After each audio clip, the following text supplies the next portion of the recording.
The Media Project.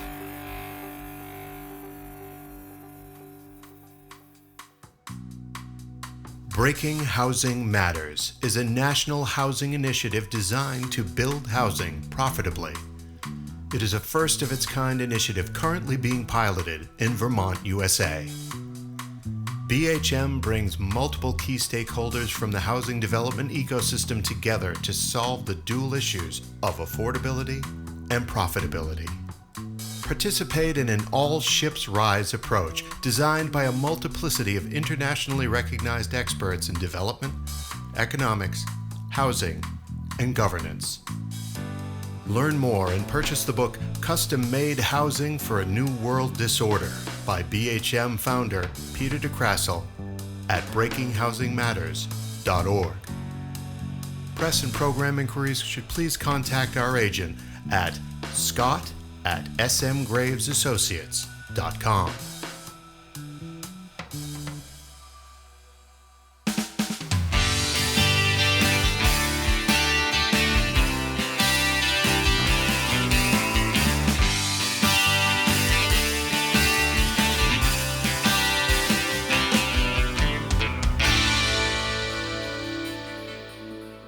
Well, good evening, ladies and gentlemen, my listeners. This is another SMG's Are We Here Yet podcast. Your host here, Scott Graves. And with me in the virtual studio tonight is Kevin Chu. He is the executive director of the Vermont Futures Project, which is plying the waters all throughout the great state of Vermont right now, talking about the next phase for the Vermont Futures Project. We want to give a little definition to what that project is about, and because at the core of what it's advocating for right now is very much what this podcast often is advocating for, not only for the great state of Vermont but throughout the country. Kevin, it is a pleasure to have you on the show tonight. Scott, thank you for having me. I'm happy to be here. So let's dive right into it. I'd like you first to define the Vermont Futures Project, maybe talk about the earlier phase as it was launched in 2015, I think it was, and then where the advocacy has started to go, what direction it's gone in this new phase. Sure thing. So the Vermont Futures Project, we are an economic research and education organization that was launched as an initiative through the Vermont Chamber of Commerce back in 2015. And the Futures Project was established to bring a consistent data and research voice to the policy arena, which can sometimes be influenced by the loudest voice in the room, the opinion of the moment, or what's trending on social media, for better or worse. The Futures Project early on was focused on creating a dashboard by aggregating federal, state, sometimes local data into a one-stop shop that served as a public resource for decision makers at the state level, at the local level, for the general public. It was supposed to be a one-stop shop for people to understand where Vermont is through a data-informed lens, how we got here, and more importantly, to set up conversations to ask, where might we want to go in the future? So I really appreciate the title of your podcast, Are We Here Yet? Because at the core of what we're trying to do now is establish how we know if we've arrived. So I love that question. Are we here yet? Because if we don't establish where we're going, how do we know when we get there? It's not on by any accident. I mean, and I appreciate, by the way, you're mentioning an appreciation for the title, but it speaks to just all the stories that we've had the privilege of recounting with people from all over the country the last 3 years in places that the economy has drastically changed over a long period of time, and not generally for the better. And now they're taking those steps to make it better. And there's always this question, right, of like, when do you know you've arrived at the station? Right. Mm-hmm. And how do we know that, collectively as a group, as a community? So what drill down into exactly what your organization is advocating for now and why. Yes, I'll start by clarifying that we are not an advocacy organization. So we are an education and research organization, but we leverage data to try to set some goals and targets that will help move Vermont forward in a productive way, not only economically, but also environmentally and socially as well. So given the underlying demographics of our population, the Futures Project calculated aspirational goals to grow the population to 802,000 by 2035 and increase the housing stock to about 350,000 non-seasonal units by the same year so that we have the physical capacity to support a population of that size. And lest people think that this 802,000 total population is just a cute number, because we are, after all, the 802 area code for telephone numbers. There's some real sort of data-driven work behind that. That's exactly right. So it was calculated based on a workforce gap analysis, quantifying how many potential people are joining the workforce each year versus the projected number that will be leaving the workforce, many of whom are simply retiring at the end of a long career. So the Vermont Department of Labor projects almost 15,000 retirements per year through the end of this decade alone. And on the supply side, when we look at just the homegrown talent in the state of Vermont, there were only about 5,300 12th grade students in all of the state over each of the past 4 years. So those two numbers themselves don't balance each other out. And when we factor in some of the other pieces, we find that there's an annual gap of about 13,500 workers that we should be trying to add to our workforce each year. And let's just say that's adding 13,000 year upon year. That's correct. So each year we don't do it, the gap becomes larger and larger. And when we say workforce, what we really mean is people. So Vermont has a people shortage. Now, when we project that number out to 2035, we get in that 800,000 range. And the Futures Project did take the liberty of setting the target at 802, given the social significance of that number in the state of Vermont. Why not round up, right? You know, That's right. Given my educational background, I know goals are only effective when people remember them, talk about them, and take pride in actually reaching them.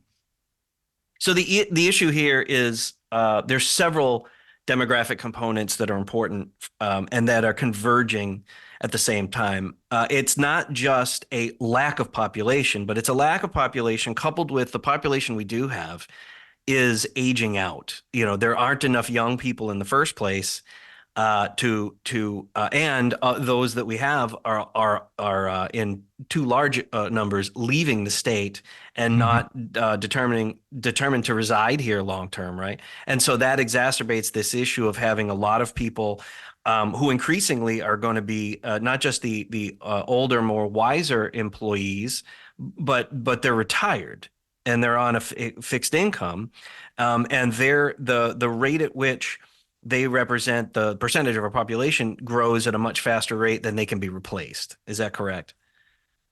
That's correct. So there are about 140,000 people between the ages of 50 and 64 in Vermont. And that's why the next 10 to 15 years is such a critical period as we plan for this transition that will impact the labor force. But as you said, we also need to consider some of the more human needs as well. Healthcare needs are predicted to go up as people age. And even when someone leaves the labor force, they still have housing needs. So if we can take a look at the data to begin the conversation, we can start to plan for what we might do over the next 10 to 15 years to make sure that as folks do retire, they have good options, that they can still remain members of the community. Perhaps they can still stay connected to the labor force in a different capacity, because work is also about the social connections as well. So there's great value in those social connections as people age. We know that isolation can be one of the biggest risk factors. But in addition to that, we simply need more people, especially working age people, to just balance out the numbers. Yeah, it's funny. You know, we often have these varying conversations with folks who would say, by adding there, I don't know if this is just a New England thing. I think it would be unfair to say that, but generally speaking, in the Northeast, there's a lot of talk. I've heard this virtually my entire life. I'm in my 40s, and there's this general belief that, look, if we start attracting a lot of families, boy, we're going to have to pay a lot more for schools. In other words, there's this general belief that family age and family units coming to town creates much greater expense. But the fact of the matter is, these are working age people who are putting taxes into the system, right? So from a municipal standpoint, you need more people paying property taxes. You need more people paying income tax when they purchase goods and services. When people are on a fixed income, their capacity for doing so is limited. But we rely on them more and more because there isn't anyone else, and of course it creates the wrong kind of pressure on those people. So the very thing they're trying to defeat, of course, they're exacerbating if they restrict younger people from coming to town. That's exactly right. And that's where sometimes there are narratives or even myths that can hold us back from meaningful change. And we, again, look to data as a way to dispel some of those myths to help show how population growth can be something that enhances the character of a community. And the willingness to allow other people to relocate to your community can have mutual benefits for the people that are relocating and for the people that are already living there. We off camera a little bit ago were just talking about one sector within the workforce, which we're sorely missing right now capacity in, which is really virtually all of the trades, right? In the state of Vermont. And again, this is another one of those, generally speaking, in the Northeast, this is a real problem. Generally in the United States, to varying degrees, it is an issue. In Vermont, it's that much worse, or so it at least feels that way. I'll just say, when you need an electrician, it just, it's very hard to find one. But what other sectors? What are we talking about when we're talking about the ideal workforce that we attract here? I'm making the guess that diversity by industry and products versus services is probably the name of the game, or is that different? What are we trying to attract? And diversity is the name of the game. And any month, any given year, we can point to some industries or some sectors of the economy that may have greater needs than others. But at the end of the day, we have to figure out a way to balance the equation between the demand for workers and the supply of workers. So one of the pieces of data that I've been presenting all around the state is this calculation of how many workers we would need to accomplish many of the other aspirational goals that we have in Vermont. So Vermont has state plans for wildlife, for aging, for childcare, for the creative economy, for science and technology. There's a climate action plan, and each of these plans say they need a certain number of workers and funding to bring that plan to reality. So I'll give you one concrete example. The Climate Action Plan in Energy Action Network's annual report last year, it said Vermont would need about 7,000 new workers doing weatherization by the year 2030 in order for Vermont to meet its goals set out in the Climate Action Plan. Yeah. Now, there are only about 7,500 total workers or total people looking for work in the state of Vermont right now. So if we train them all to enter the climate economy and do weatherization, well, that's great. We might get that one plan done, but then we don't have any people left over to be childcare workers, to be nurses, to be teachers. So we can point to any industry in a given year, but if we don't balance the equation, it feels like a big game of whack-a-mole where we just create a new training program depending on where the hole is. One of the challenges that I see with this is with being successful in achieving this. First of all, it needs to happen. I'm on the side of, this is essential for the state of Vermont. This is really essential to varying degrees throughout rural United States. There are people who have been citizens of Vermont their entire lives. for whom their families have been here for generation after generation. Many of those families experienced the depopulation of the last 90 years. Many of those families experienced the significant changes to agriculture in the United States that left so many of them economically and socially behind, and in many cases, families that largely didn't recover. And they look at a plan to bring all kinds of new talent to Vermont, and they ask themselves, what is this going to do for me? Right? What is this going to do for the generations of Mhm. us that have been here forever? What do we say to those people that might be feeling that way? And I mean, while I still agree that we need to create a larger population, one more diverse by any measure of diversity, including by the segment of industries represented by the workforce that comes here. But won't it have a benefit for everyone that's already here? It certainly will. We have some phenomenal organizations and businesses in the Vermont ecosystem already. And the greatest need right now is simply for more talent. So I mentioned that there are about 7,500 people looking for work. There are about 20,000 open jobs in Vermont right now. So the opportunities are here, and we don't have enough people to fill all of those open jobs. So for our businesses, our small local family owned businesses to thrive, we need to think about in migration, right?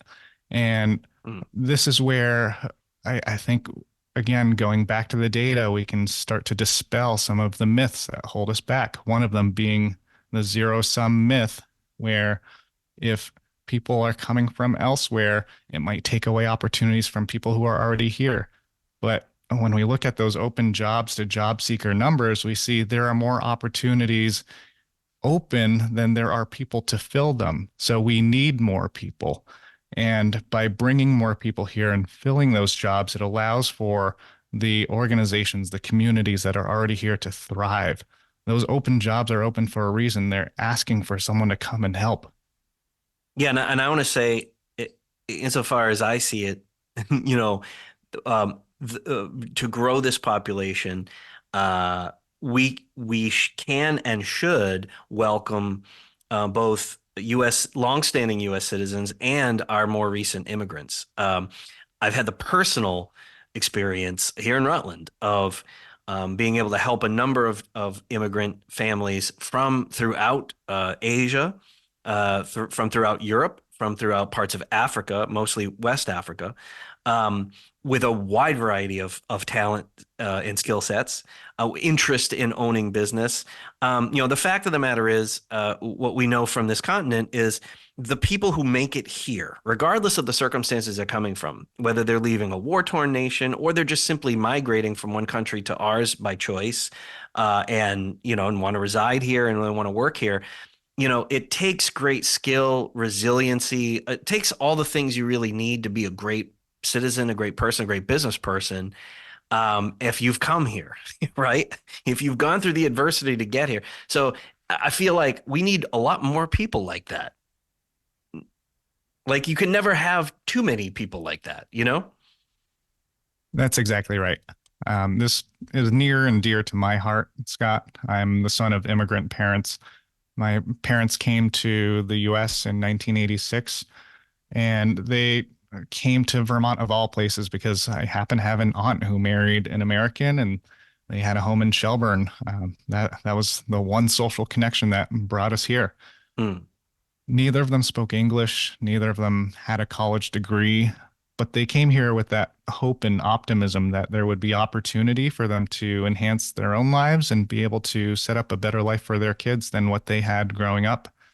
So that mentality, we should be trying to recruit that type of mentality to all of our communities, all of our organizations, because as you said, the resilience that it takes to make that work can only be a positive for any community.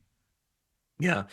I'd like to talk a little bit about housing for a moment, and then go back, if we could, to some of the sort of cultural, both where the challenges are and solutions that are currently actually happening right around the state to overcome those cultural challenges. Housing, just like population, we were talking a moment ago, you and I, about sort of the multifaceted, you really got to get down into the detail, right? And you can see how there's a multiplicity of pressures on that population challenge, right? Same thing with housing. Talk a little bit about the housing stock and how that's holding us back. Yes. So we've been underbuilding for many decades now, which has led to the acute housing shortage that we're experiencing across the state. And that housing shortage is leading to individuals that are experiencing crisis. But I'm very intentional about calling it a housing shortage because I feel like the saying crisis removes a sense of control. And I do believe we have control over the future of housing and the housing stock in this state because we've made decisions over the many decades that have led us to this moment. And I believe we can make different decisions moving forward in order to achieve housing abundance in a way that meets the needs of all Vermonters. And one way that we can move forward on this is by setting very specific goals. I've been hearing the words, we need more housing. I hear that all over the state. And whenever I turn around and ask, well, how many do we need? How many do you need in your community? I very rarely hear an answer. So if we can set a goal and agree to a collective target, I think that it would really help move the solution-seeking conversation forward in a productive way. It also allows us to hold ourselves accountable and measure progress or lack of, so that we know both the scale of the challenge ahead of us, but also the impact of any solutions we try to implement. Well, correct me if I'm wrong. It would seem to me that we've got a pretty good idea for the age bracket and the sort of varied socioeconomic bracket, right, that we're trying to attract here. We know a little bit about the people who are here who want to stay and often cannot. Doesn't that inform not only, maybe what kinds of housing we should be focused on building, but also where?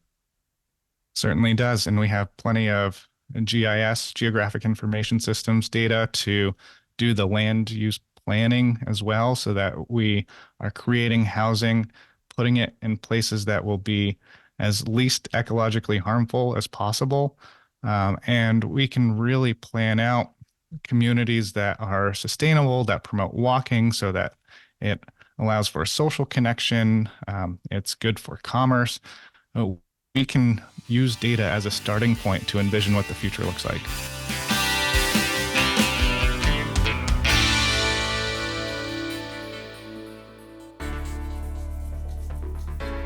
The Vermont Technology Alliance.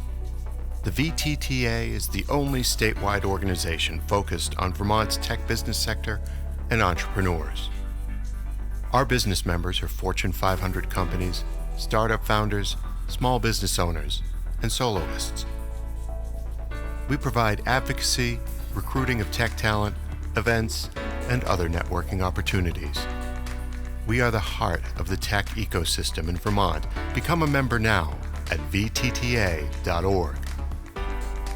The Vermont Technology Alliance. Tech thrives here.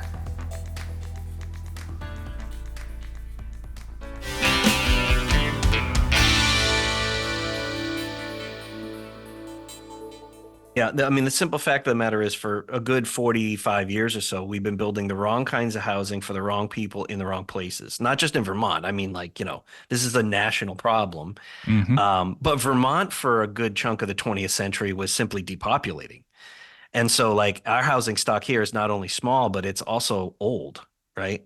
And 25% of the homes were built before 1940. I was looking at your statistics and I'm saying, man, and how, I'm just out of curiosity, how does that compare to many of our other states, whether they be rural or just like the population centers, were settled earlier? I mean, how do we compare? Vermont has some of the oldest housing stock in the country. Yeah, it's not surprising, right? I mean, we're the 14th state. And We've then been you take a around for look a at while. the greenhouse gas emissions portfolio of our state, and you see that the two largest contributors to greenhouse gas emissions in Vermont are thermal, so heating and cooling of our very old buildings, No. and transportation, because everything's so spread out. Yep. So new construction can actually be a lever to make progress on hitting our climate goals that we've set. And that's an interesting thing to point out, right? We've set statewide goals to reduce greenhouse gas emissions by certain years by a certain amount. We can do the same thing when it comes to population and housing. We can set statewide goals, and that will be a starting point for finding solutions to make those goals happen. But if we don't set those goals, use data to create a collective target, then what ends up happening is we keep saying phrases like, we need more housing, we need more workers, I can't find an electrician.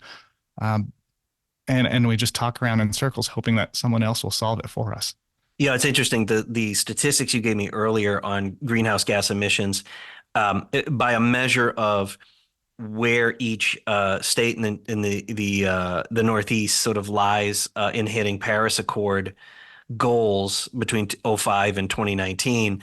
Commonwealth of Massachusetts is at 25%. That's it keeping on par with the Paris Accords. Maine is way ahead of all of us at 36%. Vermont 11%. Ooh. So That stood out to you, huh? but hey, listen, we're tracking like on the average of the whole of the United States. So there you go. How does New Well, Hampshire get ahead of I know us? Vermonters don't want to be average. How, So, I mean, seriously, when you think about the environmental movement in Vermont the last 60 years, and then you look at that and like even New Hampshire beat us. How's that happen? one of the things that really stands out to me about the data that I had shared with you about per capita greenhouse gas emissions, and I think it's important to point that out, it's per capita. Mhm. We see states like New Jersey, Massachusetts, New York that have been able to grow their population, grow their economy, increase housing, yet they've reduced their greenhouse gas emissions per capita by more than Vermont, right? So, again, this is a way to dispel some of the myths that are out there, that zero sum game mentality of the environment versus the economy or the economy versus equity. We can throw that out the door and say there are ways to move forward and make progress economically, socially, and environmentally. I Is think this that data points it out very clearly. I think is this is really the ultimate thing that this particular data on emissions is telling us is that it is in fact an increase in population that gives us the capacity to hit our mark the way we need to in the first place. Because it seems to me that perhaps we're not hitting that mark, and maybe some of the other measures simply because we don't have the talent pool here currently to be able to really work on the problem. Well, the weatherization example I gave you earlier was one very good example, right? In order to do the weatherization work needed to reduce our greenhouse gas emissions as outlined in the climate action plan, we would need 7,000 more weatherization workers by the year 2030. Where are we going to find them? So, I mean, when we talk about something such as housing, we talk about the built environment. That's something that's very physical, it's very visual, it's very visceral.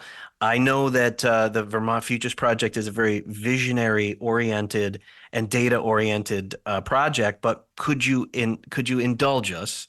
What does, in your eyes, what that better housing look like? I mean, is it are we talking about density? What's that physical environment like? Is it a lot like what we're used to?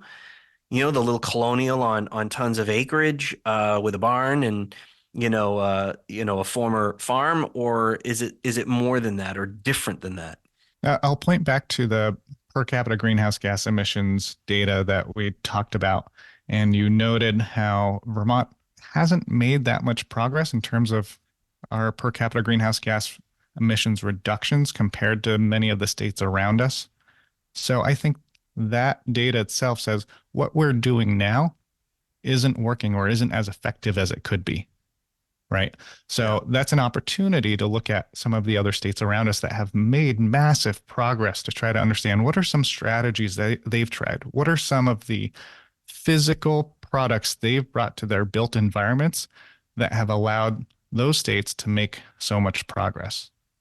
Now, I think we have to begin with just acknowledging the scarcity of housing stock of any kind across the socioeconomic spectrum as one of the things that holds us back from making progress, because back to the underlying demographics, as our population has aged, housing needs have changed. So I often get asked, how come housing demand has gone up so much, even when population and the housing stock has stayed relatively steady? And it's because median household size has gone down predictably as the population ages. So let's say a family of four, 20 years ago, they purchased a 4-bedroom house, met the needs of all four of those people at that time. Let's say 2 adults, 2 kids. Now, 20 years later, today, the kids have grown up. And if we want it to be possible for them to stay in our communities, they have very different housing needs now. They may be looking for an apartment. And if there's nothing for them, they'll look elsewhere. And that might mean leaving Vermont. Now, those 2 adults are still occupying the 4-bedroom home. It's larger than their current needs, and maybe they want to downsize. But if there's nothing for them to move into, then they're stuck aging in place. I think there are some people that age in place by choice. That's great. But there are also some people that age in place because they're stuck. And that breaks my heart, right? And it means that the home they're occupying, which could be a really good fit for a growing family, is not available on the market. So we're not even effectively allocating the housing stock that we already have because of the scarcity. I'm glad you brought that up. And the other thing we're missing when the natural order of things isn't allowed to sort of evolve, right, as it might have in a different era. Imagine, because we have the ideal town center sort of vibe going on in the vast majority of both rural and semi-urban communities here in the state of Vermont. And those relatively dense areas, they fully activate when you have the young energy of entrepreneurs and younger families mixed with the people who have the experience and the wisdom of our 55 plus community, who desire to get out of those houses, as you've just described, and come back to the center of town, where they're closer to, police, fire, EMT, and other services, where they can walk as opposed to having to drive all over the place. And, that there's a social cost to the isolation that, essentially, suburbanization, or in this case, rurality, has created, right? And there isn't this natural sort of shift as people's needs change. That's exactly right. Yeah. As the needs of a population changes, we should allow ourselves to evolve the built environment to meet those needs. We have to talk a little bit about some of the curious, conversations that the Vermont Futures Project have brought up, which I think is wonderful. This is where you get the challenges to some of the ideas we've talked about, but you also get to solutions, right? And if people who are skeptical of what you're discussing, coupled with people who are, the true believers and, want to move forward with it, when we all get together, the final plan will often be better, stronger, more resilient, right? Mm-hmm. That's exactly right. In the way we create it. I want to get, though, we got some interesting quotes. This from the end of October 2023. The writer writes, to the effect, talking about what Vermont Futures Project doesn't talk about is how the 105,000 new residents he projects his industry organization needs, a roughly 16% increase to our population, are going to fit into, and I quote, Vermont's unique and carefully curated culture. Yeah, that stopped me in my tracks when I read it. I'm like, it's a very interesting terminology. I've never, now, as a new citizen to Vermont myself, I thought, I didn't realize I was part of a carefully curated culture. What is that? What is she speaking to? What's behind that? Scott, I think we'd have to do an entire other episode just to unpack that one statement. But I would offer this in response, which is the work of the Vermont Futures Project. We're driven by a belief that people are an asset and not a burden. People add productive capacity to communities and they contribute to culture. And the fact that the writer says more people could overwhelm the traditions and culture, it makes me think that perhaps that's exactly what's needed. Well, it's something. We are the country, right? That when economic deprivation kicks in, you can. I can't blame anybody for getting defensive over tradition. You might say a culture, right? At the same time, one of the things I feel like holds us back is, there's a difference between things that are historic and things that are old. You know what I mean? And Hmm. so we have to be picky about what we consider to be a tradition, and then what we might consider to be just a bad habit, or something that worked for a while but doesn't work anymore. I'm referring to economic policy. I'm referring to literal, cultural phenomenon. Anything that is part of human life. You kind of have to say, what are we going to retain and why? What are we going to kick, to the side of the road and build anew, right? You can't preserve every building downtown. Maybe there's some that are worth preserving, but if we try to preserve everything as a snapshot in time, for the 200 years before our time, this is not the way we built the United States, so that we could make changes as the population changed, right? Hmm. Yeah, I really appreciate the way you phrase that about we can't just sort of take a snapshot in time and preserve that in perpetuity, right? Because then we get into a very complex discussion very quickly about whose culture, whose traditions are we trying to preserve? How did we pick a moment in time? There's a lot of privilege that goes into who gets to decide what counts as traditions and cultures of a place, and what counts as character of a community. Again, to me, character is defined by people, not the color of paint or the height of buildings.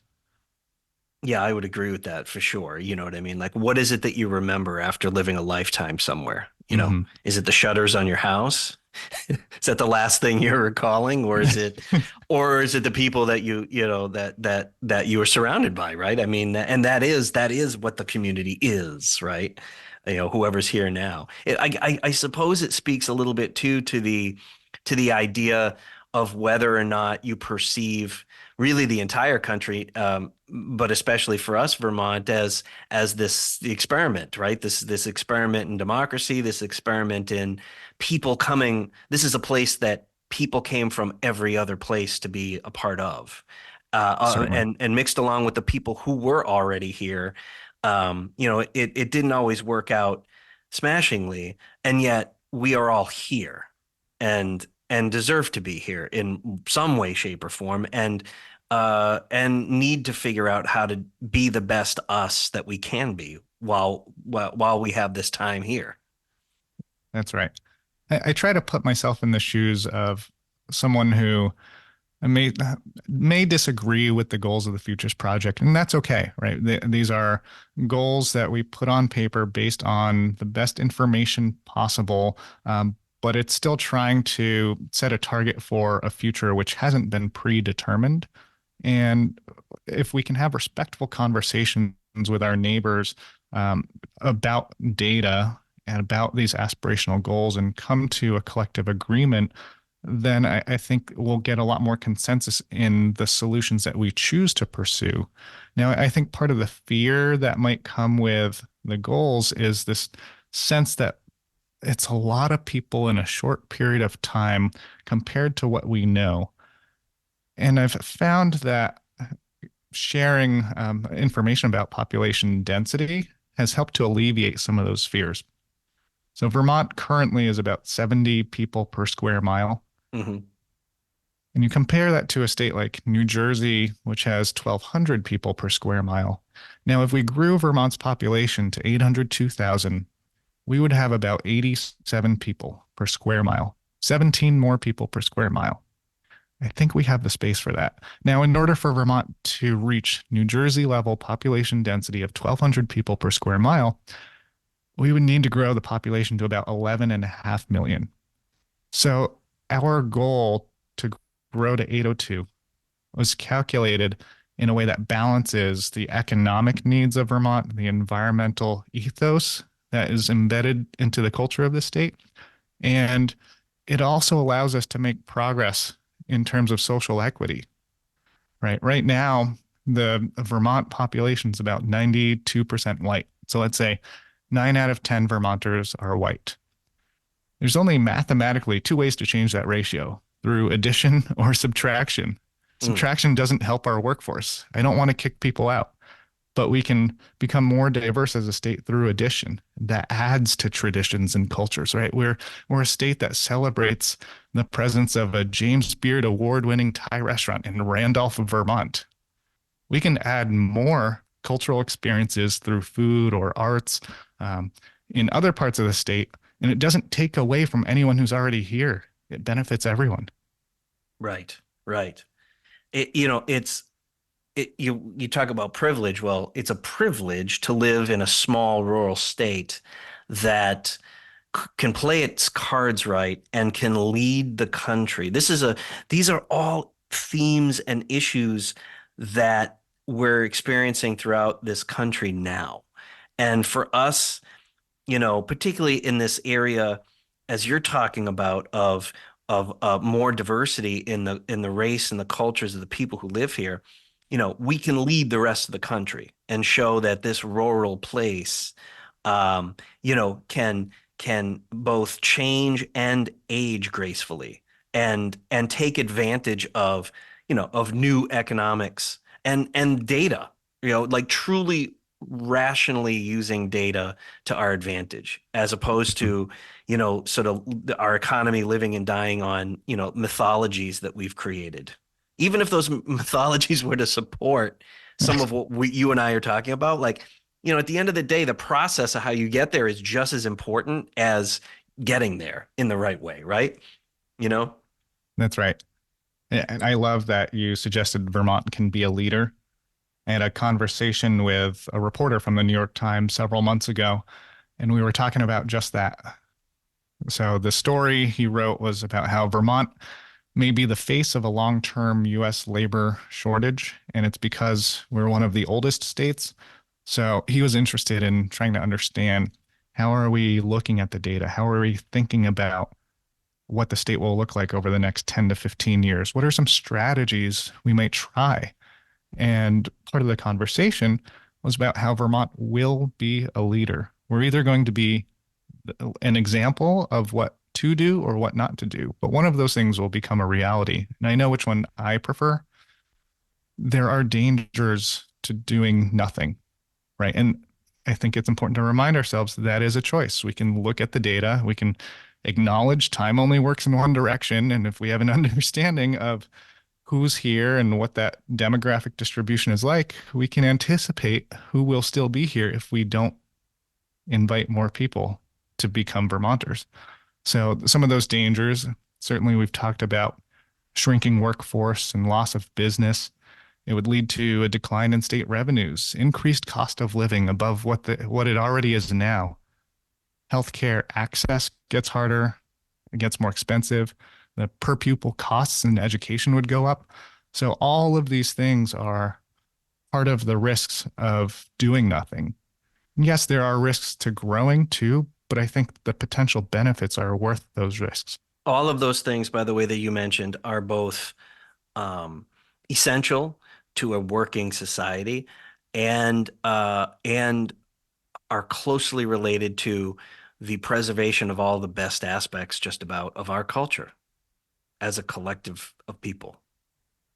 I think it's one of the most impressive things about human beings is that we can share and pass on knowledge and traditions and cultures between generations, between different populations in any given moment. That ability to transmit ideas, right, allows us to grow over time as individuals, but also as communities. And it makes me think about the change moving forward. We can ask, who is Vermont for, and try to figure out, are we creating conditions to allow ourselves to answer that in a very inclusive way? But we can also ask, what do we want to preserve? Right? Back to that idea of preservation. It is important to identify the things that help to define who we are as a community, as a society. And we've been able to do that here in Vermont. So one example that really stood out to me, Calvin Coolidge, after the floods of 1927, he gave a speech after traveling around the state and observing the recovery efforts. Does this sound familiar? Yeah, Recovery from sounds real floods. familiar. Yeah. It's almost like current events. Mm-hmm. So in his speech, where he used the phrase "brave little state," that the origin of that phrase came from a Calvin Coolidge speech.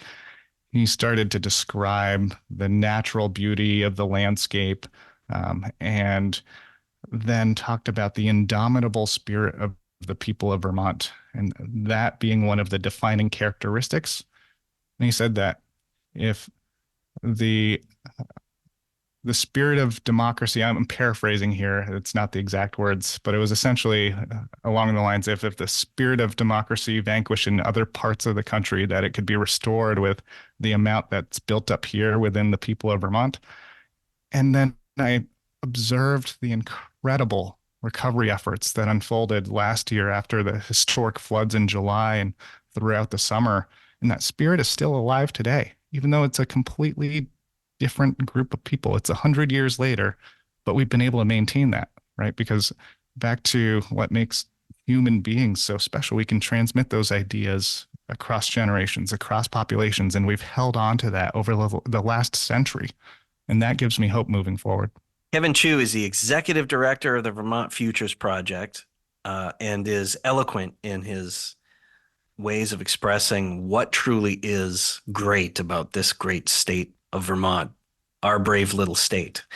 You will be able to find out more and access data and all kinds of data from the Vermont Futures Project. I implore you, if you are a current or would-be developer interested in the state of Vermont, if you are any other professional looking to relocate or do business with people here in the great state of Vermont, the Vermont Futures Project is a great place for collecting the data that will help support what it is you want to do. Kevin, once again, I just want to say, thank you for coming on the show. It's great talking with you again. And we just want to continue to support what you're doing. Thank you so much. SMG's Are We Here Yet podcast is a production of M the Media Project and SM Graves Associates. Learn more at smgravesassociates.com.